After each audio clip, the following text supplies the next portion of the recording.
I'd like to call this meeting to order. Now is the time for the open forum. This is the time for any concerned citizen of Jefferson to speak to council on any item that is not on the agenda.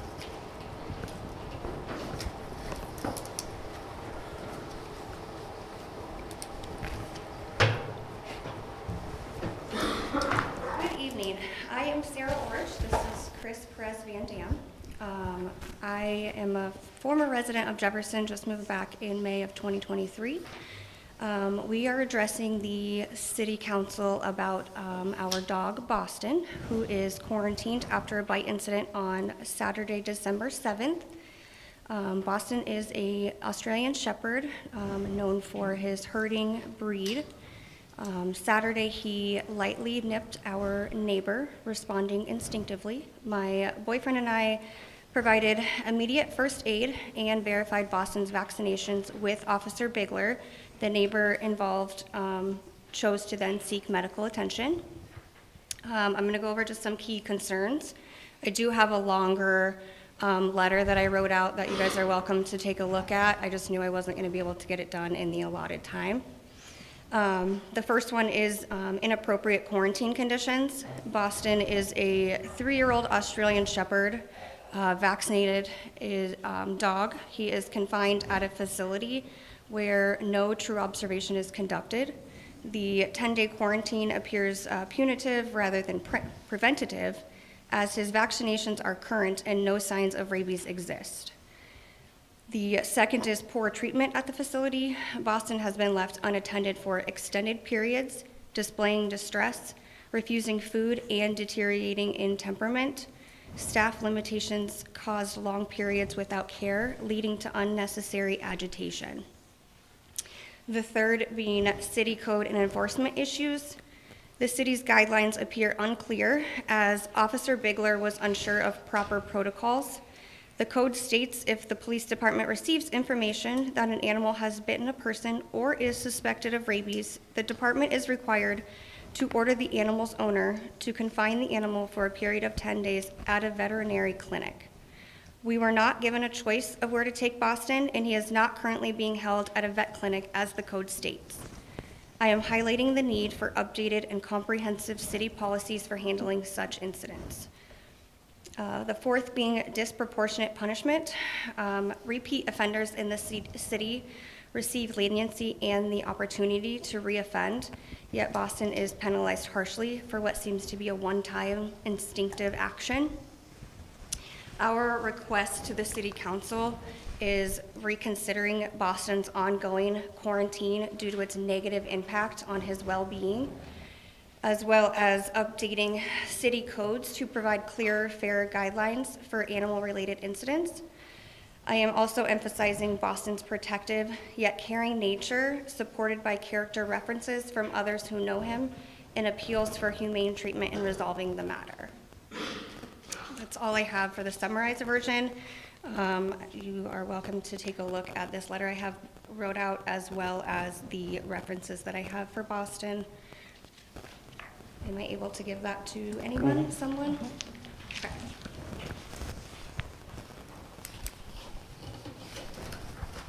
Mayor. Thank you. Thank you.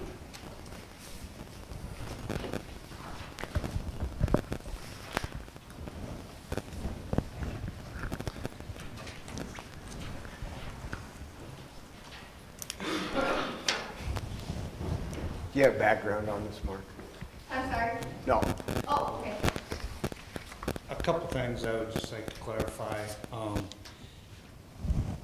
There is a veterinarian involved in his impoundment at the animal facility. Before we had our animal facility, when we were in the old building, and it wasn't possible there. We had veterinarians in town that would do quarantines for us. We currently do not. Okay. They will not perform that for us. And we have the new facility that has the runs for that, and has the examination room for the vet to come in to do their stuff with the animals. So that's why we do that. You are correct in saying that we can place a dog in a 10-day quarantine in your home. I'm not case specific to you because I don't know your dog, obviously. Yeah. But that kind of puts the responsibility on my department that you're gonna keep it inside and it's not gonna bite someone else. Yeah. So just kind of an explanation for that. But there is a vet involved with it. They aren't there constantly, obviously, like they would be at a vet clinic, but they check in, I think daily. We just were not made aware of that. Sure, In sure, the letter absolutely. also, I explained in depth of what we were told at pause, that nobody is caring for him. We are the only ones allowed to go in and feed him. We are the only ones allowed to let him outside. His run is not available to be opened. He's not going to have access to any outside. No, that is true. So- But you feeding him, the only person, was that by your request? No, that's what we were told. We are allowed to take our food there for him.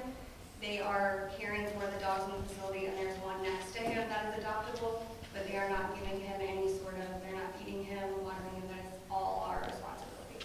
Okay. Captain sitting right behind you sits on that animal board, so a couple things there he can look into and make sure that's being done We've tried to, properly. we also work, it's all stated in there, but, we work full-time jobs and trying to, there's only certain hours. The weekend, we spend every hour we can with him. Mhm. But it has progressed his temperament severely. He's very agitated, and I just Not sleeping. do not see what good it is doing for him versus, in the end, he's gonna end up aggressive because he's shoved in a kennel for 10 days with minimal attention and outside time. And that Where is, we're kind of- that is the state of Iowa. That is their regulation, the 10-day quarantine after a human is bit. So that is an actual state law. We don't have a Yeah, choice yeah, in that. I did previously deal with another animal I had in Des Moines, but that was just kind of, you explained the whole animal, Yeah. so it was just, that was. And I don't want to jump ahead of them, but the first thing on the agenda tonight is well, we'll discuss I it, did but see that. but it has an opportunity for you to take advantage of that. Okay. Anything else? Good, thanks, Mark. Thank you. On to section 3, the consent items. Second. My fault. Aaron Aye. Jackson. Oops, Jackson's not here, sorry. Sloan, Aye. Weetrick, Aye. Zamalik. Aye. Section 4, new business. Item A is ordinance amending the code of ordinance of the city of Jefferson 2017 by adding the new chapters 31 Animal Appeals Board and amending chapters 55 and 56.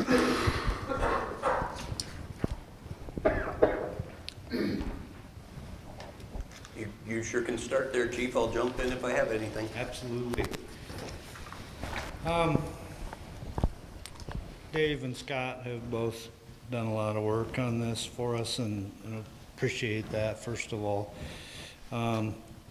What this does is it, as we all know from the past experiences with an animal bite, there is a due process that's involved in that.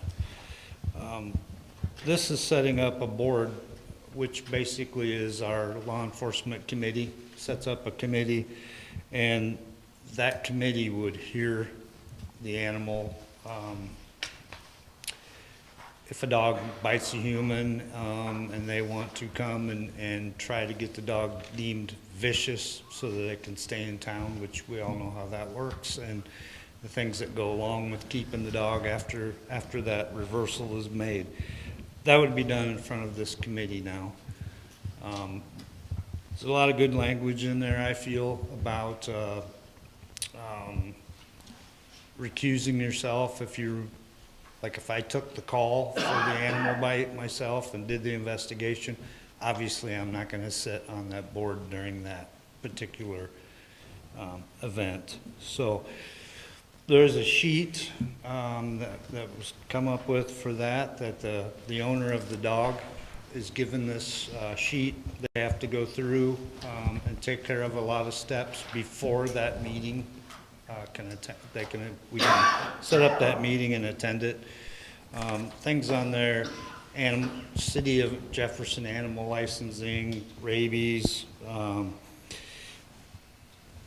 In order to keep a vicious dog, you have to have our insurance requirement, which is $100,000 per occurrence for that animal. All those things have to be assembled and put together on this form before we come to the meeting and sit down.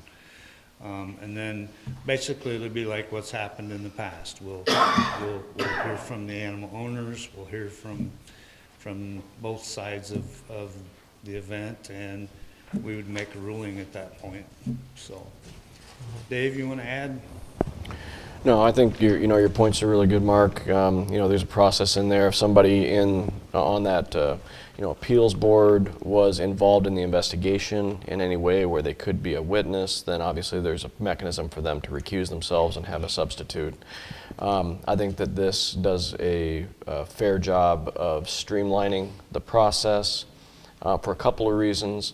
One, it streamlines city council meetings, so you guys aren't necessarily an appellate authority for these things. But it also, again, has the opportunity then for these things to be heard quicker than just once every 2 weeks. You could conceivably have a hearing before this board, quicker, because you guys are kind of on a set schedule. But I think that having the information sheet that the appealing party would have to fill out does a good job of informing those parties of the requirements for what it would take if the dog was deemed to be, vicious, and being able to kept in the city limits.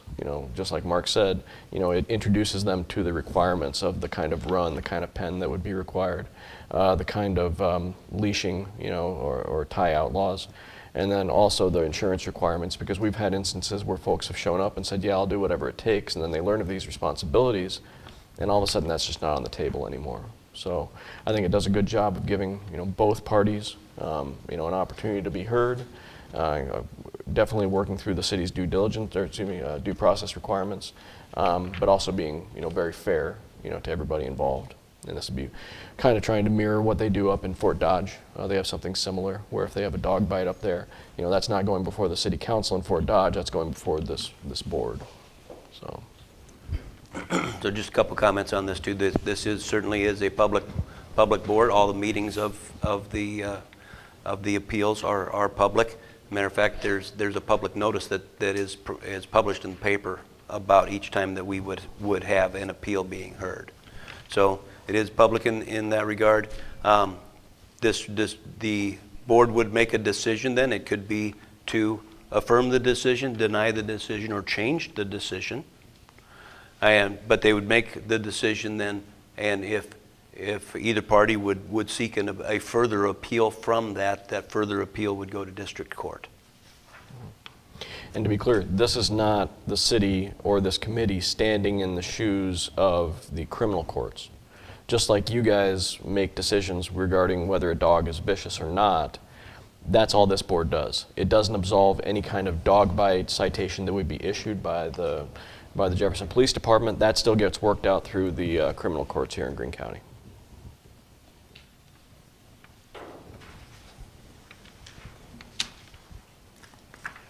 So this ordinance had been heard by or presented to the law enforcement committee, to the police committee. The police committee was on board with this and would recommend approval of this ordinance.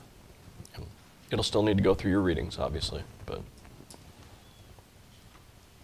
I'm sorry, I didn't hear where the appeal from the appeals board goes. Does it come to you folks? District court. District court? Yeah. So it bypasses the council? Yep.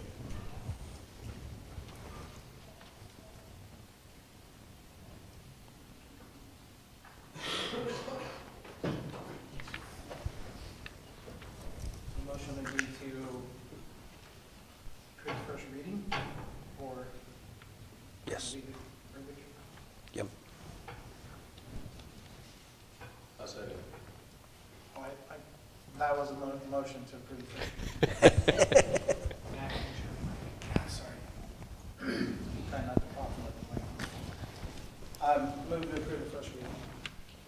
Second.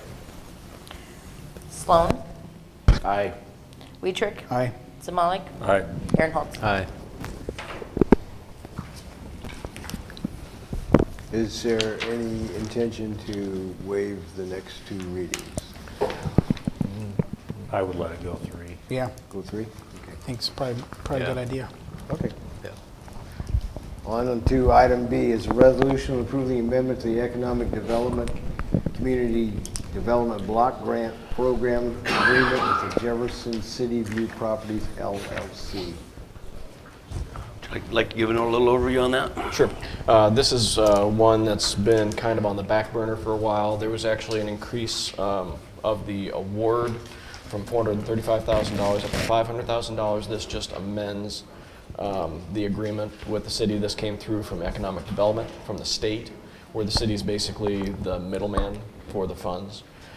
So we need to make sure that our ducks are in a row. So when they increase it from 435 to 500, we need to amend our agreement then from 435 to 500. Of that amount, 475 was to the property owner, $25,000 was to Region 12 for handling, basically processing everything. And I think that pretty much does it for them. Yeah, just that, so it changes the mortgage amount then to 475. That $25,000 then is set up as a penalty. If something were not to go right with the remainder of the compliance period, then ultimately the developer would have to repay that. Okay, they repay 475 based off their mortgage and repay a penalty of 25,000.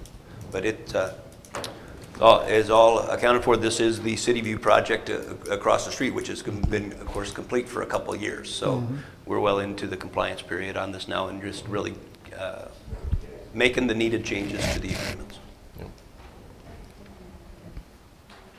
I'd move to approve. Second. Sloan, Aye. Aaronholtz, Aye. Zamalik, Aye. Weitrick. Aye. Item C is a resolution approving the amendment to the Economic Development Community Development Block Grant Program Agreement with Public Ventures LLC. Yep. And so this would be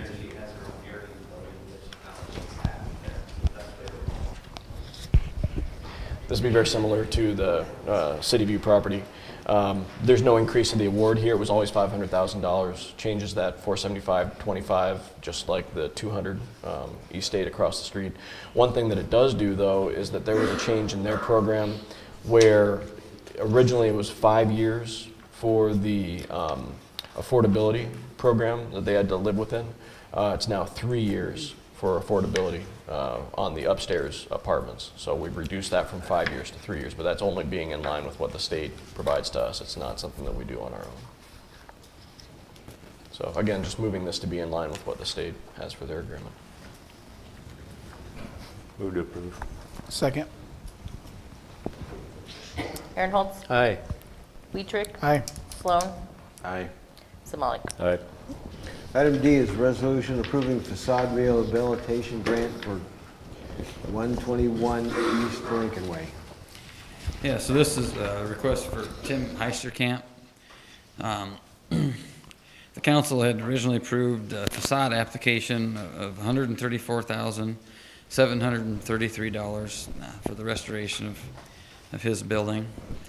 From the time that we submitted and approved that request and when he was able to get started, he encountered some additional costs. So he'd sent an application for an extra $15,267 to bring that request up to the total $150,000 that's available through that program. Downtown Building Committee did review this application and did recommend the approval of this additional amount. I'd move to approve. Second. Weitrick, Aye. Aaronholtz, Aye. Sloan, Aye. Zamalik. Aye. Item E is a resolution adopting the 2 CFR Part 200 procurement policies and procedures. So this is having the city approve a procurement policy. It deals with procurement under federal grants. Kind of a standard policy. that would apply to any of the funds that are expensed under federal grants. In this case, it comes to light because of the middle school project and some positive movement on the middle school project.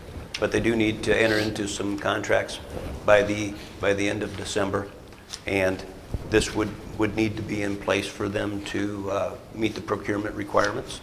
And a lot of the requirements in this are actually really less restrictive than what state procurement requirements are that we would utilize anyway. So is recommended for approval.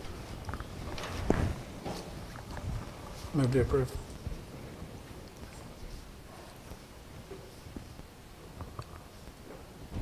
Second. Sabali? Aye. Weitrick? Aye. Sloan? Aye. Aaronholtz? Aye. Item F is a resolution approving bad debt write-off for April 1st, 2019 to December 31st, 2020 utilities. So these would be a few bad debts, the total of it, $218.52. Just a few of them, again, from the years. This is 2019, 2020, with either folks that are no longer able to collect or who had passed away. Seeking to write those off the books. Move to approve. Second. Sabali? Aye. Aaronholtz? Aye. Sloan? Aye. Weitrick? Aye.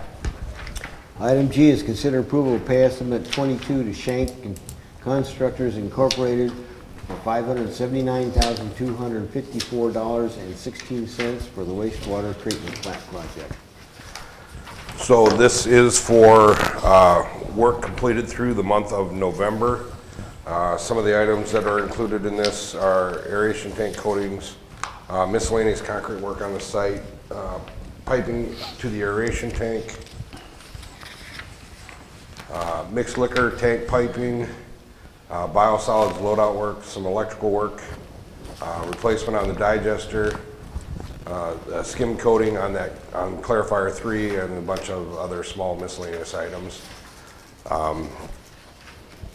Brings us to about a little over 90% of the contract price for work completed,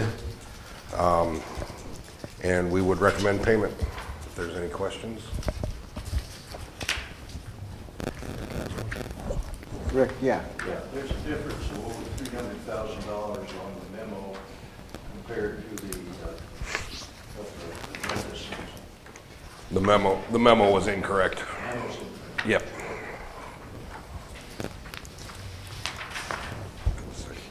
Move to approve. I noticed that too. Second.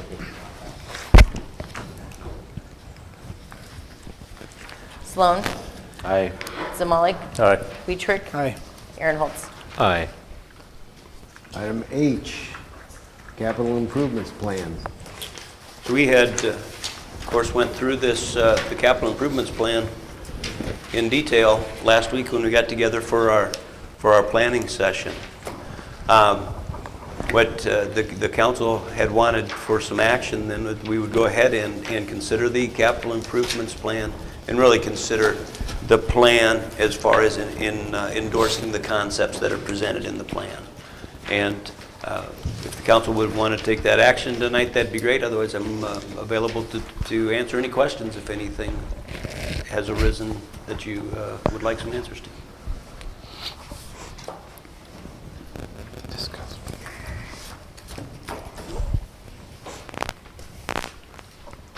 Are you? I'd move to approve the plan as a guiding document. I'll second. Zamalik? Aye. Weitrick? Aye. Sloan? Aye. Aaronholtz? Aye. Item I is consider statement of goals and priorities for 2025.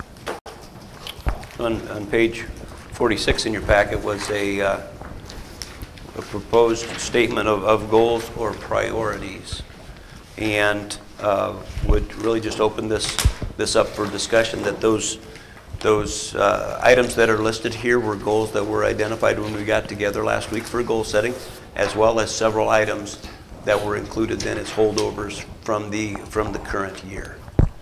And With that, we can review them, or I could just answer any questions if anybody had any questions or comments.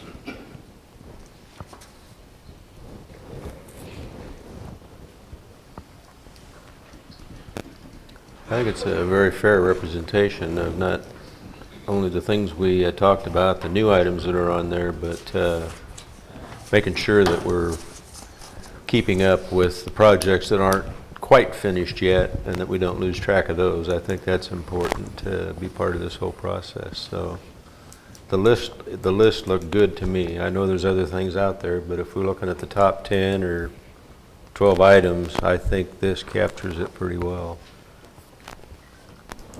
Question, this is a prioritized list with the golf course improvements, your second to the top priority?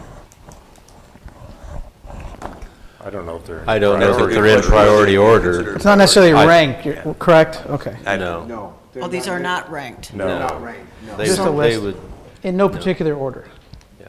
So Is what that are the correct? top three priorities as you discussed these things? Scott had mentioned with the supervisors, the housing and Housing would be- technology and citizen engagement. Is that what your understanding was as far Yes. as what's most important? Yeah. Thank you.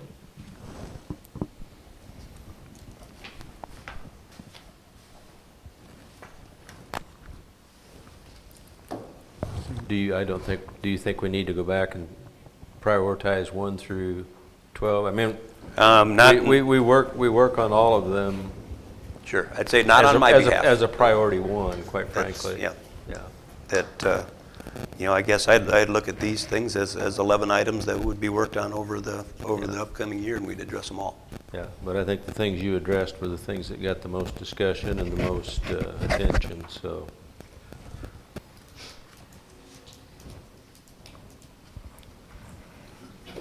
If the council's willing to have a motion to endorse the goals, that would be appreciated. Move to endorse the goals. Second. Aaronholtz. Aye. Sloan. Aye. Weichert. Aye. Zamali. Aye. Jim? Poles and lights were installed, I think late last week. They did not have the controls with them, so we're not gonna pay anything this month with the only one meeting. We may have a pay application next month if they get the lighting system up and operational. If not, we'll wait until that happens. But otherwise, that's probably about it for that project for the winter. And that's all I have. Roxanne? No report. David? No report other than to wish Roxanne a happy early birthday. Does anybody want to sing? No.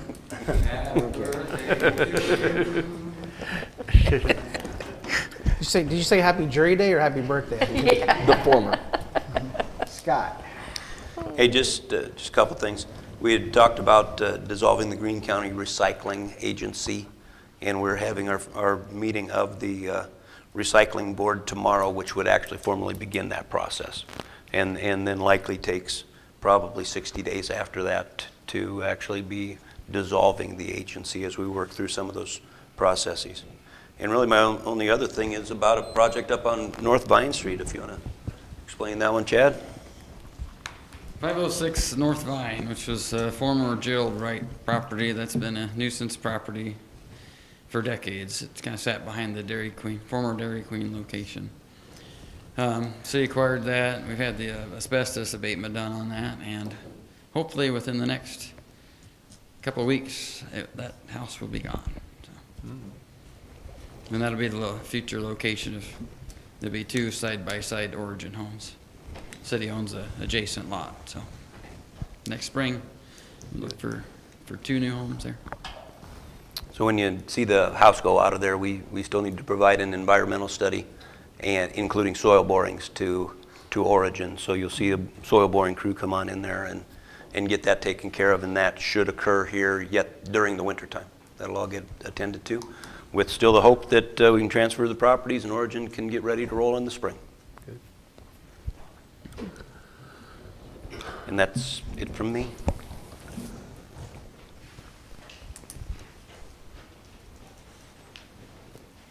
I just wanted to quickly say that we do have a graduation this Friday. Noah will be graduating. As you remember, 16 weeks ago he left, and he's really happy to be coming home. So his graduation will be Friday, and he'll be back to work next week. So if you guys see him around, give him a congratulations. Great, cool. Thank you. Harry, No report. Matt, A report? Chad, No report. Pat, Okay. and I have nothing either.